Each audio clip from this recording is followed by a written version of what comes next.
আসসালামু আলাইকুম শিক্ষার্থী বন্ধুরা, আশা করি তোমরা সবাই ভালো আছো। তোমাদের সবাইকে কিশোরগঞ্জ অনলাইন স্কুলে স্বাগত। বৈদ্যুতিক ত্রুটির কারণে বারবার আমার নেটে প্রবলেম হয়ে যাচ্ছে, সেজন্য আমি আন্তরিকভাবে দুঃখিত। আশা করি তোমরা আমার সাথে আছো। কিশোরগঞ্জ অনলাইন স্কুলের পক্ষ থেকে আমি রাহাতারা ইসলাম, সহকারী শিক্ষক, নাজিবুল ইসলাম কলেজিয়েট স্কুল, বাজিতপুর, কিশোরগঞ্জ। সেখান থেকে তোমাদের আজকে অষ্টম শ্রেণী একটি বাংলা পাঠ নিয়ে আমি এসেছি। শিক্ষার্থী বন্ধুরা, আমরা এখানে কিছু ছবি দেখতে পাচ্ছি। ছবিগুলো দেখে তোমরা একটু চিন্তা করো তো, ছবিগুলো দেখে আমরা কি বুঝতে পারছি একটু বলো তো কেউ।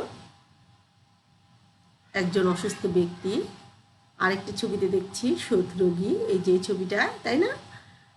সুস্থতার জন্য বায়ু পরিবর্তন, ইতর প্রাণীর সাথে সখ্য। তাহলে এই ছবিগুলি দেখে আমরা কি বুঝতে পারলাম? আমরা আজকে অতিথি স্মৃতি শরৎচন্দ্র চট্টোপাধ্যায় নিয়ে আলোচনা করব। আমরা যেহেতু আমাদের অ্যাসাইনমেন্টের বিষয়গুলি এখন বেশি করে পড়ব এবং অ্যাসাইনমেন্টগুলি ভালো করে দেওয়ার চেষ্টা করব, সেজন্য আমাদের অনলাইন ক্লাসে এখন অ্যাসাইনমেন্টের বিষয়গুলি নিয়ে আলোচনা করা হবে।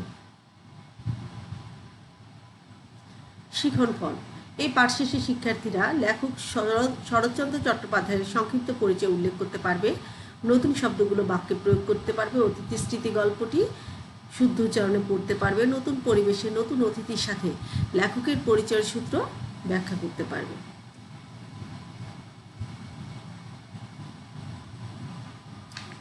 জন্ম 1876 সালে শরৎচন্দ্র চট্টোপাধ্যায়ের। আমরা একটু আমাদের সাহিত্য কণিকা বইটির 4 নম্বর পৃষ্ঠা বের করি, তাহলে আমরা জেনে যাব। 1876 সালের পশ্চিমবঙ্গের হুগলি জেলায় লেখকের জন্ম।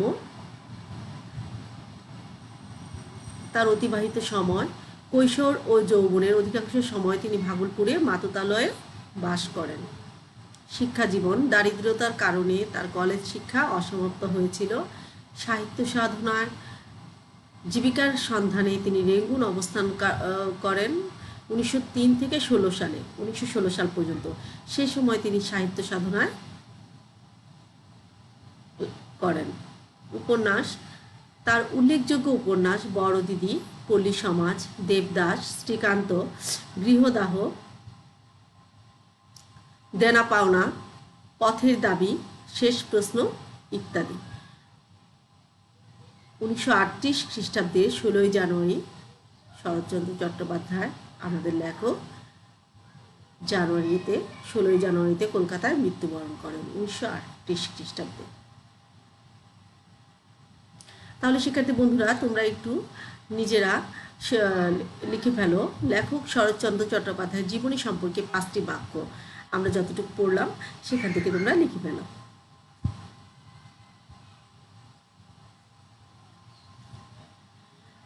অতিথি স্মৃতি গল্পটির এখন আমি আদর্শ পাঠ করব, পরবর্তীতে তোমরা সরব পাঠ করবে। তা আদর্শ পাঠটা আমরা একটু পাঠ পরিচিতিটা দেখি।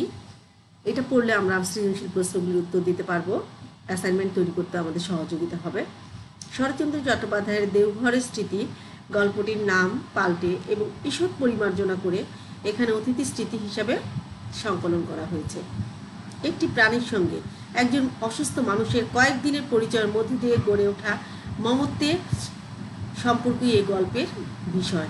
লেখক দেখিয়েছেন মানুষে মানুষে যেমন স্নেহপ্রীতির সম্পর্ক, অন্য জীবের সঙ্গেও মানুষের তেমন সম্পর্ক গড়ে উঠতে পারে, কিন্তু সেই সম্পর্ক নানা প্রতিকূল কারণে স্থায়ী রূপ পেতে বাধাগ্রস্ত হয়। আবার এই সম্পর্কের সূত্র ধরে একটি মানুষ ওই জীবের প্রতি যখন মমতা সিক্ত হয়, তখন অন্য মানুষের আচরণ নির্মম হয়ে উঠতে পারে।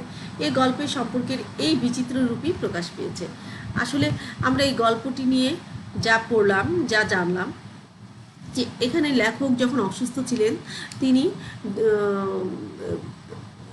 চিকিৎসকের পরামর্শ নিয়ে তিনি কি করেন, যে বায়ু পরিবর্তনের জন্য তিনি যেখানে বেড়াতে যান সেখানে তার সাথে সম্পর্ক হয় একটা মানবেতর প্রাণী কুকুরের।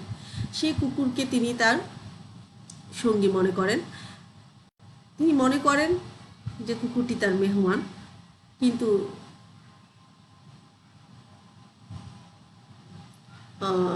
তিনি মনে করেন যে কুকুরটি তার মেহমান। আসলে তিনি তার কুকুরটি তার জন্য মেহমান হলেও সেখানে যে মালি যে আচরণ করেন সেই আচরণে শিক্ষা কুকুরটি মেহমান মনে হয়নি। কারণ লেখক মনে করতেন যে খাবার প্রচুর বেশি হয়, সেই খাবার তো কারো কাজে লাগে না, সেই খাবার কুকুরকে দেওয়া সম্ভব, কিন্তু মালি সেই খাবারগুলো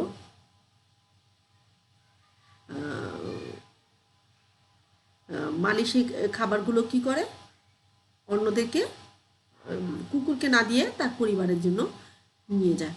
তাহলে আমরা এবং শেষ মুহূর্তে কুকুরটির সাথে যে সম্পর্কটা হয়েছিল, যে লেখক বিদায়ের বেলা আমরা দেখেছিলাম এই গল্পে যে সবাইকে বকশিস দিলেও কুকুরটি কিন্তু বকশিস পায়নি। শেষ মুহূর্তে কুকুরের চোখে পানি চলে আসছিল, লেখকেরও খারাপ লাগছিল। আচ্ছা, যাই হোক, আমরা এখন মূল পাঠে চলে যাই। নতুন শব্দ, বাক্য গঠন, ভজন, প্রার্থনামূলক গান, প্রাচীর ঘেরা, চারিদিকে উঁচু দেয়াল, দেয়ালে ঘেরা, বেনে বউ পাখি, হলদে রঙের রূপবতী পাখি, বেরি বেরি, শোথজাতীয় রোগ যাতে হাত পা ফুলে যায়, পাণ্ডুর, ফ্যাকাশে, অতিথি, মেহমান। তাহলে দেওঘর, ভজন, চিকিৎসা, পীড়িত, ইউক্যালিপটাস শব্দগুলো দিয়ে তোমরা দুটি করে কি বাক্য তৈরি করতে পারবে না? হ্যাঁ, তোমরা এখন দুটি করে বাক্য তৈরি করো।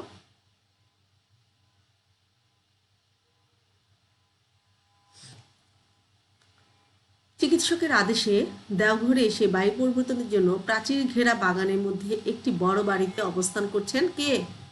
লেখক।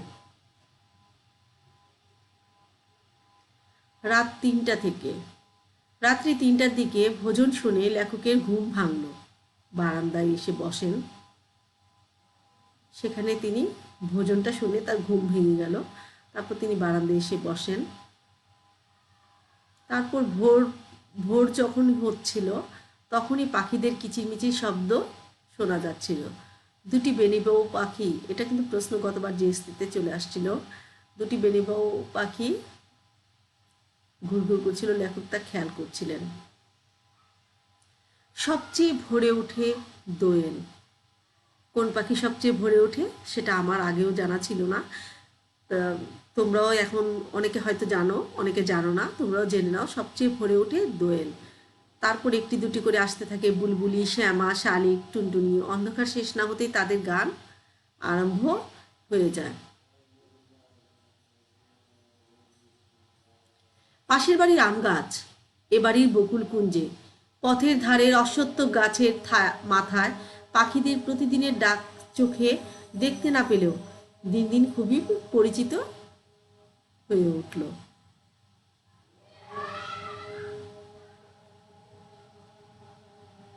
এই যে পাখিগুলো সব কার কাছে পরিচিত হয়ে উঠল?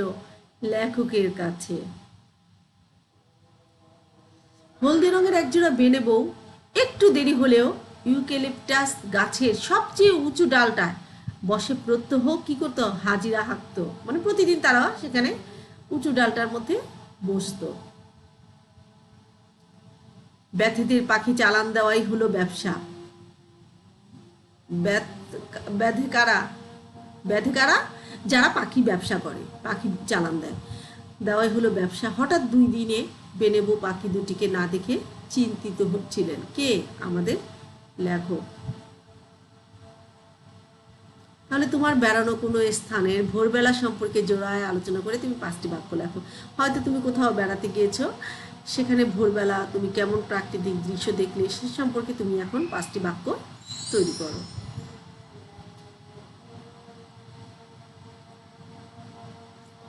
এমনি করে সকাল কাটে। বিকালে গেটের বাইরে পথের ধারে বসে বিভিন্ন বয়সের লোকদের হাঁটাহাঁটি করতে দেখেন। মানে সকালটা তার লেখক কিভাবে কাটলো দেখো, যে বিকেলে গেটের বাইরে পথের ধারে বসে বিভিন্ন বয়সের লোকদের হাঁটাহাঁটি করতে থাকেন। পীড়িতদের মধ্যে মধ্যবিত্ত গৃহস্থের ঘরের মেয়েদের সংখ্যাই ঢের বেশি দেখা যেত। প্রথমেই দেখা যেত বেরি বেরি আসামি, পা ফুলো, অল্প বয়সী একদল মেয়ে। ফুলা পায়ের লজ্জা ঢাকতে তারা মাটি পর্যন্ত লুটিয়ে কাপড় পরত। তাতে পা ফোলা ছিল, সেই লজ্জাটা ঢাকার জন্য তারা কি পায়ের নিচ পর্যন্ত কাপড় পরত। আত্মীয় স্বজনহীন 24-25 বছরের একটি দরিদ্র মেয়ে, শীর্ণ মুখ, রক্তহীন পাণ্ডুর মতো, হাঁটতে পারে না, তবু ছোট ছেলেটি কোলে নিয়ে 3টি ছেলে মেয়ে সহ বেড়াবার আসতো। মানে এই মেয়েটি হাঁটার সমস্যা ছিল, হাঁটতে পারতো না, তারপরও ছোট ছেলে মেয়ে নিয়ে 3টি ছেলে মেয়ে সহ সে বেড়াতে আসতো। সেদিন সন্ধ্যার পূর্বে লেখকের বাড়িতে প্রচুর খাবারের আয়োজন করা হয়। লেখক যাচ্ছিলেন হেঁটে, হঠাৎ করে তার সাথে কুকুরের দেখা। লেখক কুকুরটিকে অতিথি হিসেবে সম্বোধন করলেন। ওই সময় লেখক কি কুকুরটিকে অতিথি হিসেবে সম্বোধন করলেন এবং কুকুরটিকে বললেন, তুমি আজকে আমার বাড়িতে অতিথি হিসেবে আমন্ত্রিত। কিন্তু কুকুরটি যখন আসলো তখন দেখলো গেট বন্ধ, কুকুরটি ঢুকতে পারলো না। লেখক ভিতরে ঢাকার পরও অতিথি চলে গেল কেন? এখানে লেখক কিন্তু ভিতরে কুকুরটিকে ডাকছিল, তারপরে অতিথি চলে গেল, সেটা তো আর লেখক জানেন না। আচ্ছা শিক্ষার্থী বন্ধুরা, আমরা এখন একটু মূল্যায়নের অংশে চলে যাই। পথের দাবি কোন ধরনের লেখা তোমরা একটু বলো। ছোট গল্প, উপন্যাস, নাটক, প্রবন্ধ। উপন্যাস সঠিক। বেনে বউ পাখি দুটোর রং কেমন? সবুজ, বেগুনি, কমলা, হলদে? হলদে। বিকালে পথের ধারে বসে লেখক কাদের হাঁটাহাঁটি দেখতেন? গৃহস্থের ঘরের মেয়েদের, পীড়িতদের, বেরি বেরি আসামিদের। কোনটা হবে? 1, 2, 3। কারণ এখানে মেয়েদেরও দেখতেন, আবার অসুস্থদেরও দেখতেন, আবার বেরি বেরি আসামিদেরও তিনি দেখতেন। তা শিক্ষার্থী বন্ধুরা, আমরা একটু খাতা কলম হাতে নিই, এখন একটু বাড়ি কাজটা লিখে নিই। তোমার দেখা একটি ভ্রমণ কাহিনী বিষয়ে তুমি 10টি বাক্য লিখে আনবে। তোমাদের অ্যাসাইনমেন্টও এরকম যে তোমাদের দেখা একটি ভ্রমণ কাহিনী নিয়ে একটি আলোচনা। তুমি যখন ভ্রমণটা শুরু করলে ওই ভ্রমণটা শুরু থেকে তুমি ভ্রমণের সময়কালটা কিভাবে ব্যাপ্তি করলে এবং যেখানে এসে পৌঁছিলে সেই পর্যন্ত তোমরা এখানে সমাপ্ত করবে, সেটা উল্লেখ করে দিবে। তাহলে তোমাদের জন্য ভালো অ্যাসাইনমেন্টের নাম্বারটাও ফুল পাবা। শিক্ষার্থী বন্ধুরা, আমি আজকের জন্য তোমাদের কাছ থেকে ধন্যবাদ জানিয়ে বিদায় নিচ্ছি। খোদা হাফেজ। আশা করি তোমরা সকলেই ভালো আছো, সুস্থ আছো এবং নিরাপদ আছো।